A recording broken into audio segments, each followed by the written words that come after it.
festival Banya ye anga Guinea Dogon ka initiative de san o san ka artisanaux et artistes aru fara ɲɔgɔn kan culture cadre la o kɔrɔ ye mun ye an y'a jateminɛ k'a fɔ sisan gɛlɛyaw kama région de centre minnu bɛ balo tourisme ni culture activité la comme tubabu tɛ taa maliyɛn yɛrɛ fana tɛ taa yen kosɛbɛ ni baarakɛlaw bɛ ka sɛgɛn kosɛbɛ donc Guinea Dogon ye ŋaniya ta k'a fɔ san o san an b'u olu bɛɛ fara ɲɔgɔn kan ka na Bamakɔ u ni mɔgɔ minnu tɛ centre culture dɔn u ka masala ɲɔgɔn fɛ u k'an ka culture dɔn o y'a objectif fɔlɔ ye objectif filanan k'a yira k'a fɔ Mali in kɔnɔ an bɛɛ ye kelen culture sira fɛ dɔgɔkun kelen kɔnɔ dɔgɔnɔw fulaw kɔrɔbɔrɔw bozow tamasɛkiw marakaw maninkaw bɛɛ bɛ se ka fara ɲɔgɔn kan ka an ka sigiɲɔgɔnya sankɔrɔta ka an ka kelenya yira ani ka an ka bɛn yira culture sira fɛ ɔgɔbanya yɛrɛ kɔrɔ ye o de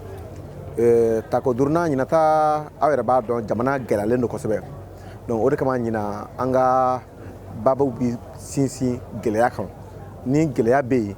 an ka culture ni an ka dɔnko ni seko kɔnɔ mun de bɛ yen mun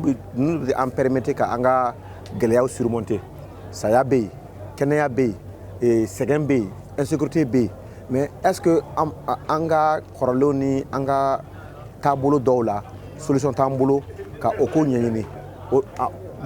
ɲina réflexion ba bɛ o de kan donc communauté bɛɛ bɛ fara ɲɔgɔn kan an bɛ miiri mun de y'a to ni gɛlɛya yɛrɛ an sɔrɔ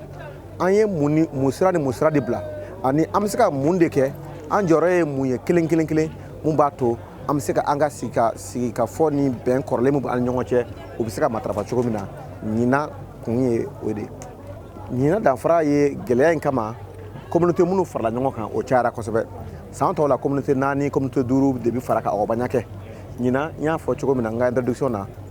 communauté minnu bɛ ɔgɔbanya organiser a bɛ communauté 10 bɔ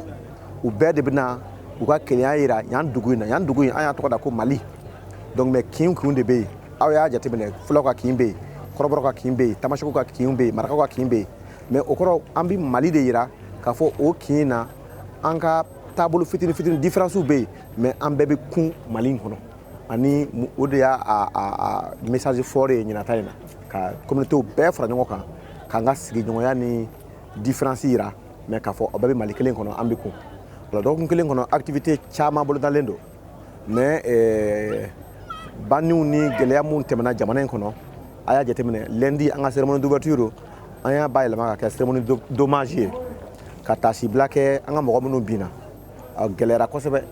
mais an ka culture yɛrɛ fana kɔnɔ o jaabi b'an bolo ka o gɛlɛya surmonter ka an yɛrɛ dusukun kamikamelen yira culture sira fɛ donc lundi an y'o de yira o lundi su bɛɛ mankan ma bɔ yan an ye deuil de déclarer mais artistes ye miiri la donc kabini kunu mardi